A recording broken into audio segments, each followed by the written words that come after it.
Hello, hello, hello. Welcome to Venus RX. It's Lacey. This is where I talk about topics that are on my mind right now.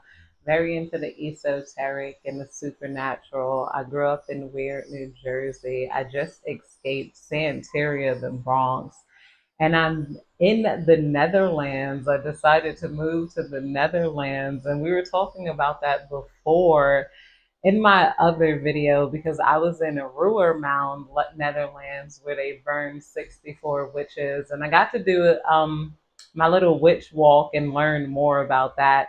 There's some interesting things I learned, like they at some point they were burning witches just so that they could steal their money. I was talking about the churches and the beautiful glass stained nails and just the overall designs of some of the Gothic cathedrals there.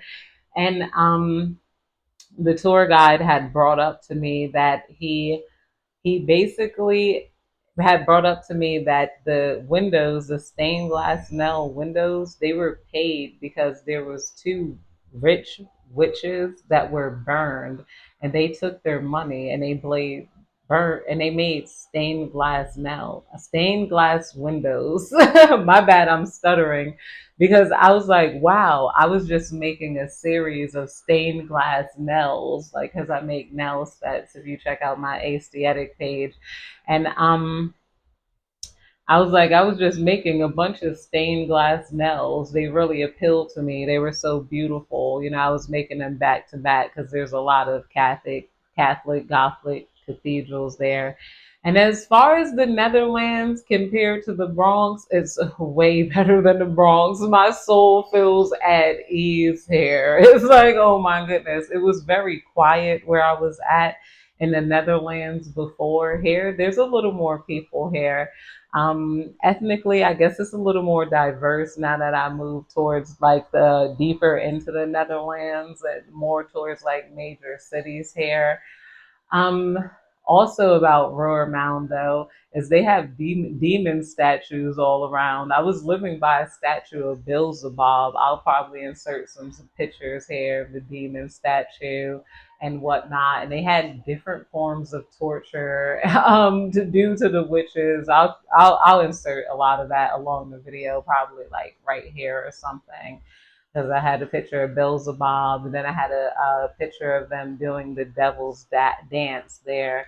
I think I told you about the history of it being a war there, but I asked about the mental illness. I was like, they had to be going through some sort of mental illness in the church because I personally believe that in my family, I'm like, I wonder if it's the religion that caused the mental illness, or do we need more religion to heal mental illness? Or, because basically they told me that the churches got involved in the burning of the witches' hair. So that's why I was saying about the churches. At first, the townspeople were like, she's a witch, she's a witch. And it was mostly due to gossip. So, that's what he attributed to. But I asked about mental illness, and he told me that there was a sort of wheat germ or wheat something that they ate there in the village, and this wheat they didn't treat it well, so it did cause people a lot of mental illness. People started going crazy. They didn't know, and I feel like that's what caused some people to burn witches, or it caused some people to accuse others of being a witch, but taking their money and envy seems to be another thing. He told me a story about a witch who her husband passed away. So she went into town and she said she needed money, and she became a midwife. So she started to, like, birth kids and stuff, and she started to make a lot of money as a midwife. And so she had to so because they were envious that she started to make a lot of money as a midwife and she didn't have no husband, and like, all of these things, they began to say that she was a witch. They began to say that, because maybe a baby died. I think that was the story, but they wanted her money and they just were envious of her. So they accused people of being a witch.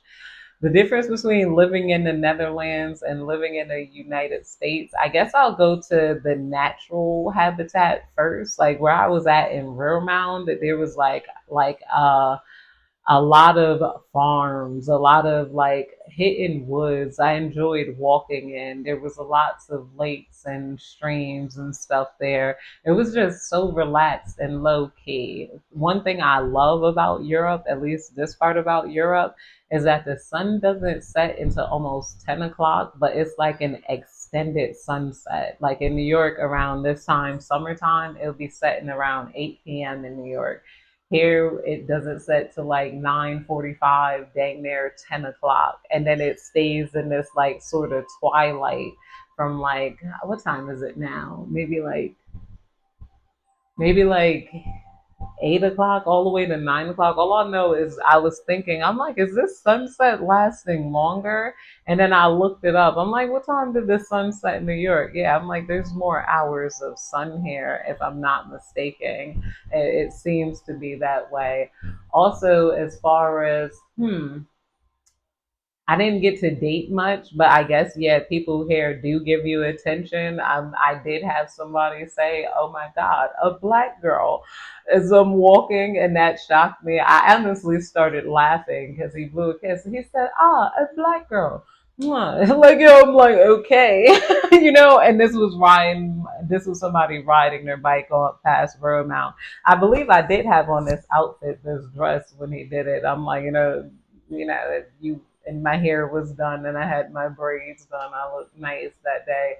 It's not a lot of people in your face like New York. You cannot walk down the New York streets, especially like yo, without hearing, "Hey mom, hey you damn, you thick as fuck. Hey, yeah, what's good with you? Beep beep. Can I have a bite of your pizza?" Or people following you, groping your arm. It's like yo, New York, you'll eventually not feel safe. I felt like New York was turning me masculine.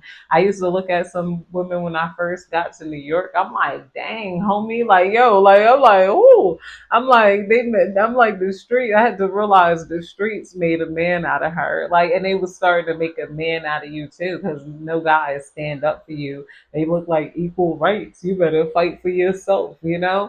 Um, what else have I known? Some of the toilets are backwards. I guess I'll insert the picture here. Let me write down to make sure that I insert all of the pictures.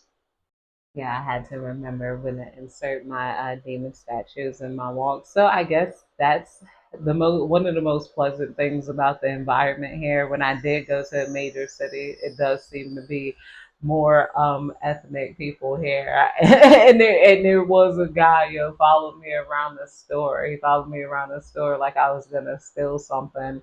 And then I left the store. He asked me what my Instagram was. He seemed to be like, I don't know, African or African American. Outside of that, I would notice like how like a European tries to kick it to you. I would probably see like me being in the same grocery store, somebody might ask for help or they'll start a conversation, not ask for help, ask me if I need help or start a conversation just based off of maybe what I'm eating. Blah, blah, blah, blah. And I'm like, I speak English. And then, we start a conversation and then it seems like they moving closer to you. Like, yeah, like, like trying to read the energy as if they're trying to hear what you're trying to say. And then it's like this strong eye contact, like horny, watery eyes, like which is interesting. I haven't been groped. I haven't had moments where I really felt unsafe. When he was walking around the store, I did feel uncomfortable because I'm like, what is he checking into me for? Why well, I'm like, is he following me? Or he just so happened to be adjusting stuff? I'm like, but I haven't felt like, threatened here at all. As far as switching and the paperwork, oh goodness, let's get into the American Friendship Treaty that we have with the Netherlands, which allows you to fill out a Daft paperwork, and a Daft paperwork is for people who are self employed and they're looking to have their business over here in Europe. And that worked out perfect for me as a tarot reader, if you want to check out my tarot reading page. But I'll tell you a little bit about the Daft process as far as I know, because I ended up hiring immigration help to do it. And they say they have a 100% success rate as far as how much you have to be making. Apparently, there is no base amount, but you have to transfer $5,000 over into a Netherlands business bank account, and then you have to set up it's probably not called a VPN. I think it's called a VPN, which is similar to our social security number. You go and get one of those like social security numbers to like set up your bank. And they had a 30% ruling here. So if you apply for 30% ruling, which is if you make more than 66K a year, if you make $66,000 or more a year, then you would have qualify for the 30% ruling, which is 30% of your income is untaxable. So you get to keep 30% of your income, and then they only do taxes on the other percent of your income, 30%, 70%. So then they only do taxes on the other percent of your income, and that's the whole time that you're here in the Netherlands. So you guys will be paying less taxes once you move over to the Netherlands, I believe, at least as a US citizen. I was told that taxes are pretty high here. As far as rent in the Netherlands, rent in the Netherlands is one of the most expensive countries in Europe because of its safety. And I noticed another thing is that people ride a lot of bikes here. I see a lot of tiny cars where, like, and there's boats, there's mad streams and boats and rivers and stuff. So I'm thinking that, like a car isn't the preferred mode of transportation here. So if you guys like to drive a lot, this this might not be for you. I don't know. Maybe I don't know.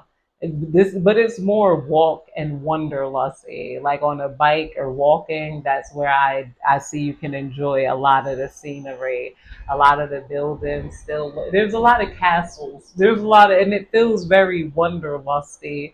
I spent my first month just wandering around and stuff, and they got plenty of fry and ice cream shops here, and they have fries from like all different types of loaded fries, like and shops that are dedicated to just fries and ice creams. I'm trying to touch on all my points here. I think I was talking about the Daft, and then I cut myself off. The American and paying less on your taxes. What else do you have to do here? Oh, it takes about 3 weeks, they say, usually to get your DAF. But until then, you get a sticker that allows you to stay in the country until they make a decision on your DAF here. You got to go to the local municipality. As soon as you're supposed to go within the first 5 days of when you land into Europe and tell them that you plan on moving to Europe, and that's where you would apply for your DAF. As an American, it's called a DAF. As anybody else, I'm not sure. There's like 50 million ways. But there's also an asylum thing you can do that seems treacherous, and it's a longer process, and you go in like a holding cell for 6 days and all types of stuff. I think I should let me read the process of getting an asylum, because I already read the Daft process, I believe. Or that's just it's the IND paperwork. There's an immigration thing you go through, but once you hire, immigration, Grok suggested two companies, and one was, I believe, Chardon and Company, and then there's another company that can help you to do this. They charge about $2,000 and $2,600 to do the paperwork for you. If you're filing this paperwork yourself, it's probably only going to cost you like maybe $600. But if you want other people to do it for you to avoid all of the different paperwork, then I feel like it will be worth doing it. But if you're smart and you got all your stuff together, you should be able to submit it yourself into the IND, whatever, and then you'll just do all of that running around and stuff yourself here. And but once you pay that $2,600, apparently you can get that money back. You can charge it as a business expense here. I'm like, I wonder if I could charge all these Airbnb expenses. I think I was talking about the rent. Okay, rent is the most expensive in this country than Europe. I was like, oh, and than any other country in Europe is what I read in the article when I was planning about living in the Netherlands. But it's more expensive in places like Amsterdam and Rotterdam here. If you move closer to places like where I was, Roermond, or out of the major cities, you'll find that rent is far less expensive. You're not going to find a place to live in Amsterdam for less than $3,000 a month, less than 3,000 euro a month here. Yeah, and same thing like Rotterdam here, and I'm not sure about Holland, but the rent here is high. Like um, even the Airbnbs. I'm like in Madrid, you could probably find like a month on a nice Airbnb for like only like $9,000. Like the cheapest Airbnbs I was seeing on in the Netherlands was like 2,000 for a month here, or 2,600 and whatnot. Outside of that, to gain citizenship, you gotta be able to learn Dutch in about 5 years. You got 5 years to learn Dutch. I've been using my Duolingo thing here. I think that's it. Let me see if I need to tell you anything else. Hmm. The place is pretty English friendly. A lot of people don't speak really good English, but they speak enough for you to ask certain things and have a conversation with people who are curious about you. It's not a lot of people who are in your face, and people usually wait, for you to respond. Like, I don't know, stare at you and wait to like have conversation. Most conversation that I've been in with has been because of my hair, and they're like, "I like your hair is beautiful," and blah blah blah. After I let them know that I speak English instead of Dutch here, and they are very into riding their bikes. There's like a lot of bicycles here. There's like a statue of a guy riding his bike as soon as I came into this part of the Netherlands. But all in all, I love it. I'm sold. I love it. I'm sold, and I already found about three apartments on Airbnb. I didn't know that Airbnb had apartment rental unit systems where you could instantly connect to people who had available apartments. And they were like, dang it, hey, do you have your blah, blah, blah to do the paperwork? And then, because this is a extended stay, you got to be staying here for 6 to 12 months, at least. This is a lease. I'm like, okay, I found a lot of apartments. And all I do is wait, I guess, a couple of weeks for it to clear, and then I'll go and try to see which ones are still available and then move in. And then I'll take my stuff out of storage and put it in my apartment. And then I'll simply live here in the Netherlands as a content creator. Yeah. Unless I find a part time job here. And but that's it. I guess have a good day, night, evening, whenever you're catching this video. If you have other topics that you want me to do, I will do them. I am a little bit antsy to leave out right now, so I didn't fully touch on the witches thing as much as I wanted to. I kind of want to go back to Rural Mound. That's probably why I don't feel like I have to touch on it that much. I feel like I want to go back there at nighttime. In my haunted Airbnb, I did tell you it was cold in there and I felt like some spider webs. But outside of that, I didn't have too many like extremely creepy experiences there. I was a little bit afraid to go back at night, but I kind of want to go back at night with somebody and some night vision cameras. I'm looking for a crew so I could do some more haunted things, but at least I did find the demonic statues. And all in all, that was pretty cool. And I learned about the witches, and I went to the witches' tower and where they're going to build the monument. They're just setting up though, so they felt like they didn't have as much to give me on the Witches Walk yet because they were just they're just beginning to embrace their dark history here. They haven't embraced their dark history after some time.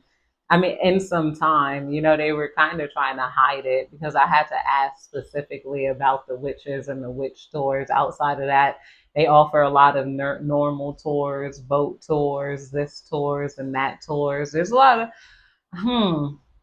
I was going to say there's a lot of helpful people. What else was I going to say? There's a lot of, what was I going to say? Older buildings there, a lot of churches there. Hmm.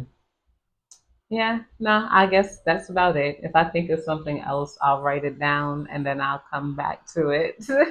Let me know if there's any topics you like to hear about, but that's it.